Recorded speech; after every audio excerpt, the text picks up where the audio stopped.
Xo'p, assalomu alaykum. Hormanglar yaxshimi? Sizlar charchamayapsizlarmi? Bitta kichkina vaziyat sizlarga ham foydali bo'lsin deb ulashib qo'yyapman. Xo'p, nima deydigan bo'lsak, bizda Google Sheets'imizda qanaqadir bitta jadvalimiz bor. Uni Wordda yozib chiqishimiz kerak.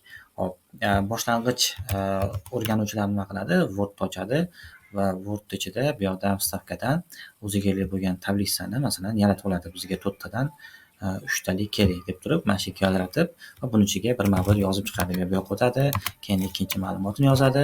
Ular shunaqa qilib bu yoqda jadvalini davom ettirib ketaveradi. Hop, u darajada bo'lmaymiz. Keyingi darajadagi odamlar nima qiladi degan bo'lsanglar, hop, bundoq qilib olib turib qiymatini kopiya qiladi va bu yoqqa olib kelib tashlaydi. Hop, bu ikkinchi darajali odamlar. Hop, endi bizdagi vaziyat shunaqangaki, buni ichidagi endi bu yoqda mahsulot bunaqa emas, просто bitta jadval sifatida qilyapman. Buni ichidagi ma'lumotlar o'zgarib turar ekan ularda va o'zgarish avtomatik Wordda ko'rinishini xohlayapti. Ya'ni masalan, mana bu 5000 emasda, bu 500 qoldi.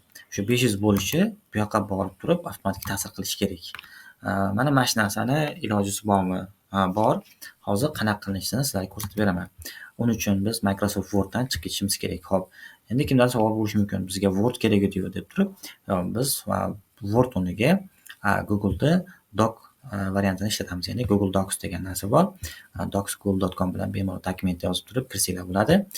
Bunda ham xuddi o'sha Word'dagi imkoniyatlar bor. Bunda qo'shimcha kollaboratsiyalar bor, AppScript bilan avtomatlashtirish bor. Bular sizga ham yaxshi instrument. Bunga chuqurlashmayman, просто qanaqa ishlashini hozir tushuntirib beraman. Hop, kerakli jadvalni biz o'zimizga kopiya qilib olamiz. Mana copy va bu yoqqa olib kelib paste qilamiz. Ko'radigan bo'lsanglar, bizda ikkita tanlov imkoniyatini beryapti. Birinchisi bu naryoqdagi jadval bilan, sheetdagi jadval bilan buni Worddagi jadvalni bir-biriga bog'laysanmi deyapti. Ha deyishingiz mumkin yoki bo'lmasa bog'lanmasin, ya'ni u yoqdagi o'zgarish bu yoqqa ta'sir qilmasin deb qo'yishingiz ham mumkin.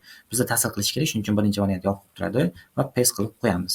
Hop, ko'radigan bo'lsak, bizda jadvalimiz binoyidek mana chip-chiroyli, u yoqda qanaqa turgan bo'lsa, xuddi shunaqa bo'lib paydo bo'lyapti.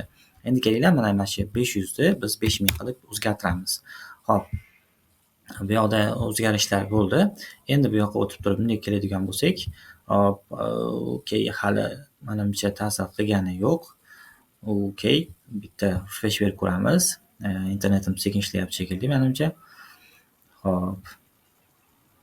Mana bu yoqda ko'rayotgan bo'lsanglar, update degan ikonga chiqib qolyapti. Mana shu tugmani bitta ezib qo'yadigan bo'lsak, bu yoqda mana hamma jadvalimizni bittadan qiymatini yangilab qo'yadi.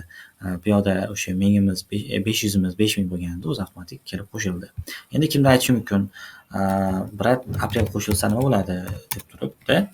Aytaylik, 1200, hop, 900 va 750 qiymat qo'shilib qolsa nima bo'ladi deydigan bo'lsa, bu yoqqa o'tib turib qaraydigan bo'lsak, bu narsa qo'shilmagan bo'lishi mumkin.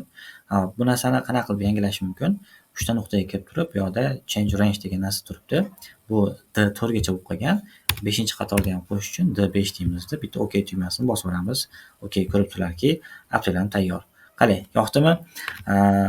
Har doim aytaman, qo'shimcha bilim o'rganish kerak. Bu faqat sizlarda vaqtinglar tejaydi. O'rganishdan charchamanglar. Hammaga rahmat. Sog' bo'linglar.